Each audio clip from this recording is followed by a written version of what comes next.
Good evening. This is Dr. John Bennett, broadcasting from Bharatnagar, Nepal, in a continuing series of ACNS Neurosurgical Students Chapter. And tonight we have the pleasure of once again having Dr. Abdul Rana from Canada, a well-known Parkinsonism expert that tries to send his message throughout the world on Parkinsonism education.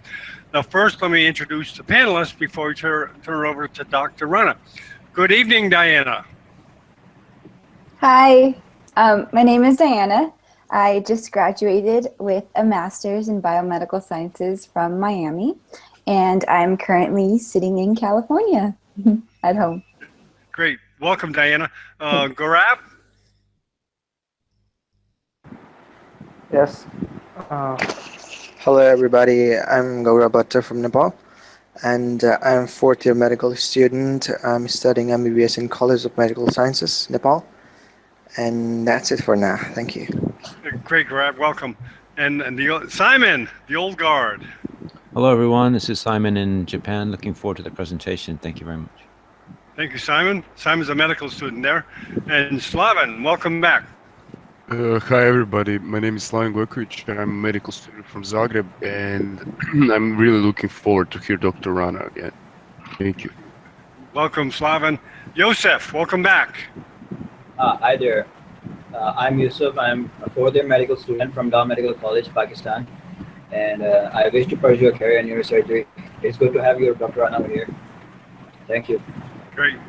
Great. Welcome back, Yosef. Okay, Dr. Rana, welcome back, and it's all yours. Thank you, Dr. Bennett, for inviting me to share this information. So I would start with the very basic. As most of us know, there are two main types of symptoms of Parkinson's disease. The motor symptoms are bradykinesia, tremor, and rigidity. As the disease progresses, patients do get postural instability. There are many non-motor symptoms of Parkinson's disease. Some of the important ones are dementia, depression, speech and swallowing problems, falls, sleep issues. Some of these symptoms are called midline symptoms. I will come back to midline symptoms in the middle of talk to refer this with relevance to deep brain stimulation. The main treatment of Parkinson's disease is medications with physical rehabilitation, occupational therapy, speech therapy, counseling, and some help from other experts may be needed, such as a psychiatrist, urologist, in some cases gastroenterologist, etc.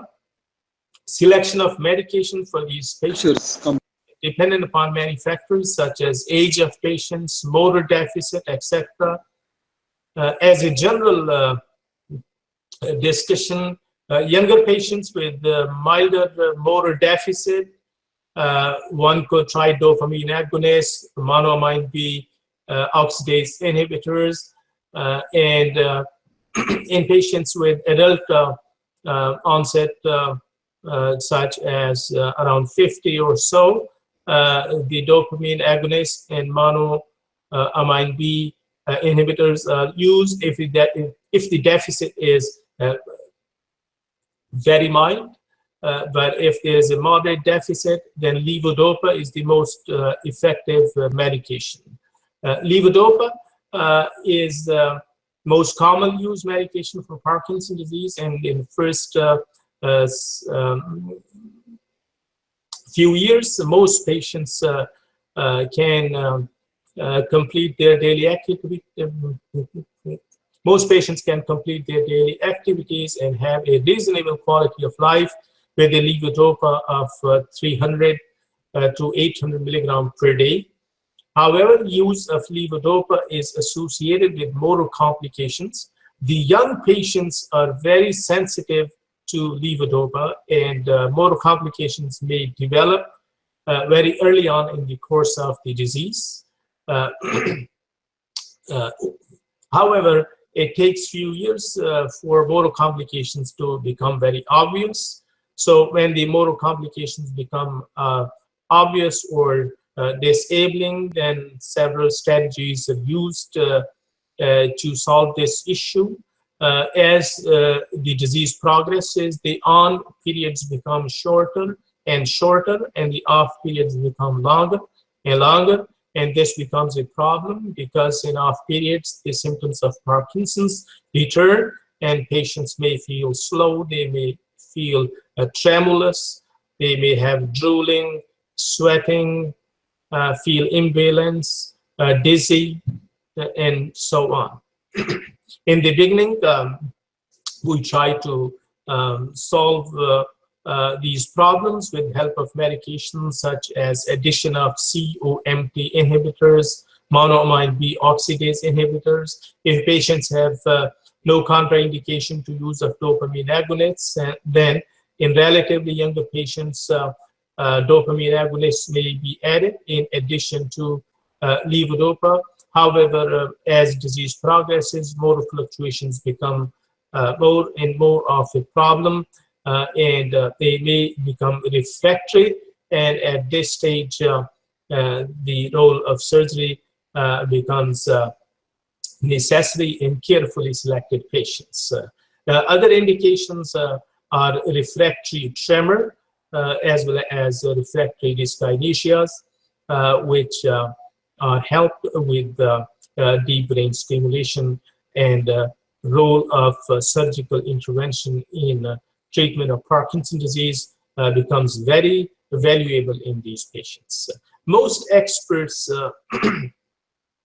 perform deep brain stimulation in patients who are 70 or less, and most centers would exclude patients if they are above the age of 70, if they have significant cognitive dysfunction or psychiatric issues, or if patients have terminal illness or a severe systemic disease. However, selection of these patients is individual. A team of movement disorder neurologists and a neurosurgeon who is expert in DBS treatment, psychologist, psychiatrist, etc. will assess the patients together, and they would decide whether a patient is fit for surgery or not. At this point, there are three main targets for deep brain stimulation. STN is a subthalamic nucleus, VIN, which is ventral intermediate nucleus of thalamus, mainly for tremor, and globus pallidus internus, mostly for dyskinesias.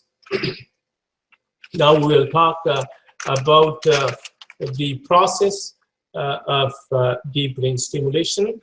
So there are several steps involved in deep brain stimulation.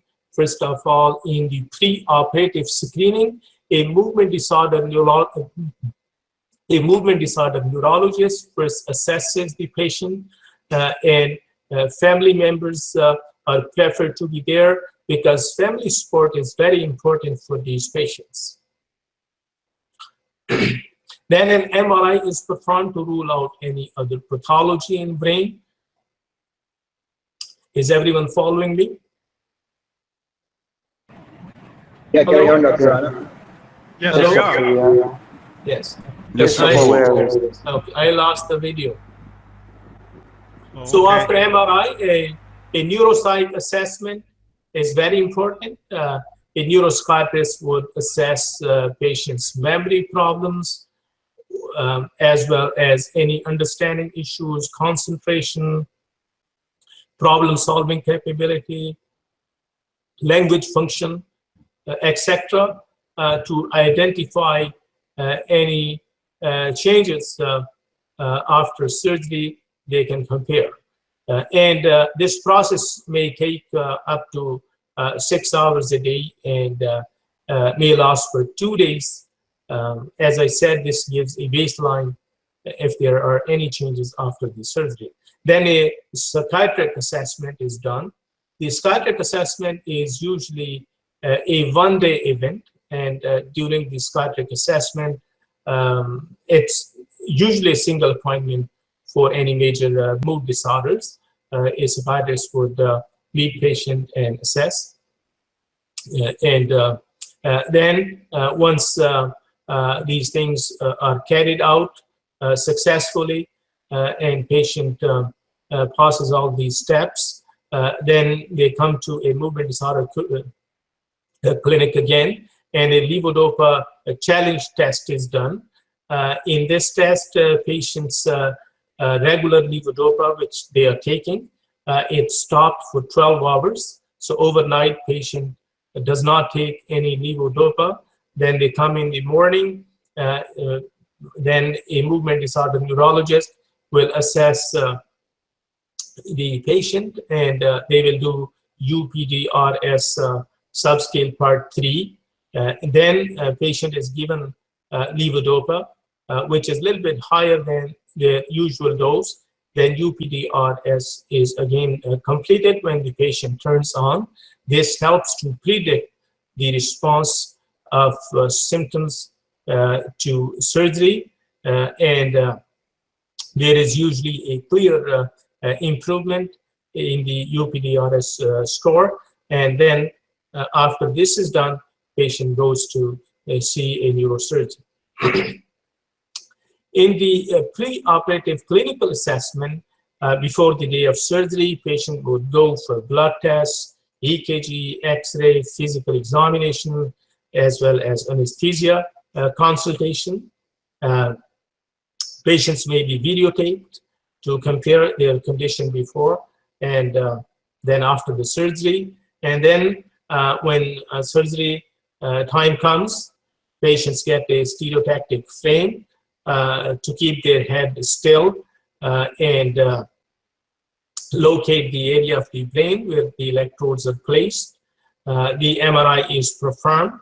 Patient goes to OR, and under local anesthesia, patients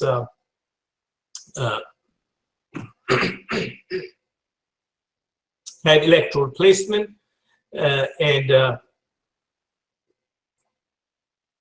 the surgeon shaves the front part of the head, makes the bud holes, and the testing electrodes, when they are placed, the various levels of stimulation are tested, and patient may be asked to do various tasks, such as moving their foot or leg to see the response. Then, once the surgeon identifies the best target place, then the permanent electrodes are placed in the area where patient had a best response. Then the bud hole caps are secured, and the electrode position is stabilized. Patient goes to recovery room, and then within few days, the MRI of brain is performed again to see if everything is in place and fine, and there have been no complication. Few days after surgery, the patient comes back for the battery placement, which is called IPG, internal pulse generator. It is placed under the skin below the clavicle. Patients can go home. The stimulator is still off. Patients are taking their regular medications. Then the patient comes for a follow-up for programming. At that point, the various settings are programmed by the movement disorder neurologist, and then the medications may be adjusted. The dose of medications may be lowered.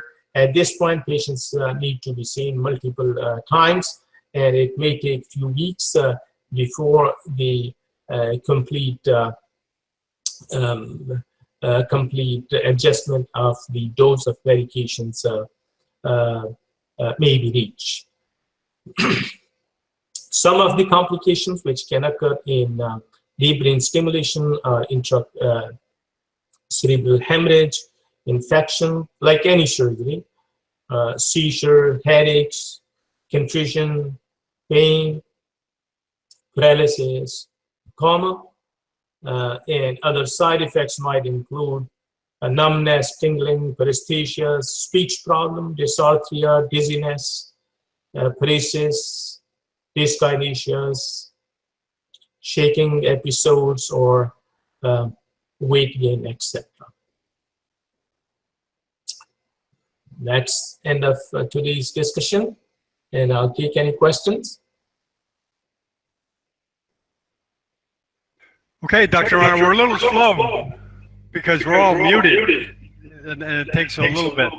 Sure. Okay, students, Dr. Rana would like to entertain some questions from the panel, if you'd like to ask some questions.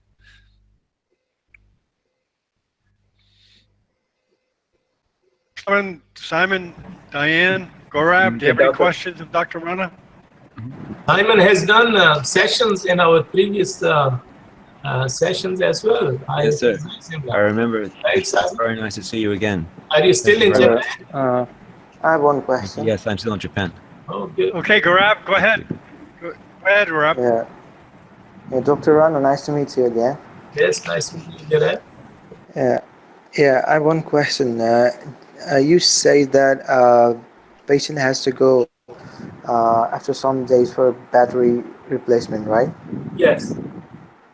But is that battery kept under the skin? Yes, it's under skin, usually on left side of chest, below the clavicle. And once the battery is placed, the wires are connected to the electrodes, and the wires also are under the skin.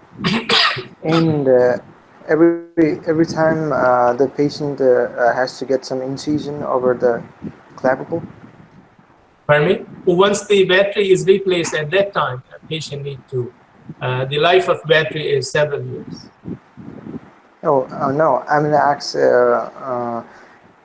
every time the patient goes to the hospital, the patient has to bother about the incision, right? Pardon me? No matter how little it is. Every time the patient goes to the hospital, he has to get some incision, right? No, not every time. Initially, when the IPG is placed, right, at that time, they have to incise, and it goes below the skin. Then the skin stitches are done. And then once the battery life is over, like after 5 or 7 years, and then they have to replacement. Okay. Thank you, doctor. Yeah, and incidentally, Gaurav wants to start a chapter of the Parkinsonism organization in Nepal. Yes. I understand. Oh, yes. Yes, I have spoken. Yeah. So I have discussed that to the person. His name is Natish Sharma. He is the in charge of International Affairs Committee, and before he went back to because of weekend and everything, he may be a little bit late. But I think he asked for me my resume, CV, and I sent him, and maybe he's working on that, I guess. Oh, okay. He's already in contact with you. That's good. we're watching a live interview.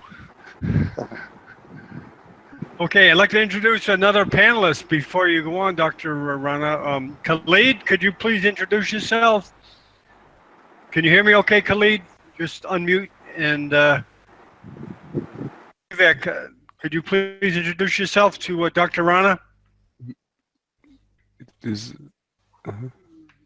Go ahead, Khalid, unmute yourself, and Vivek, unmute yourself and introduce yourself, please. Is Dr. Khan? Dr. Khan, can you please introduce yourself? It's a pediatric neurosurgeon from Pakistan. Dr. Khan. Okay, I guess we'll wait. Go ahead. Okay, any more questions from the panelists? Simon, Diane, or Yosef? Not yet. Thank you, Dr. Bennett. Okay, so that wraps it up, Dr. Rana. Thank you so much. It was nice meeting all of you again.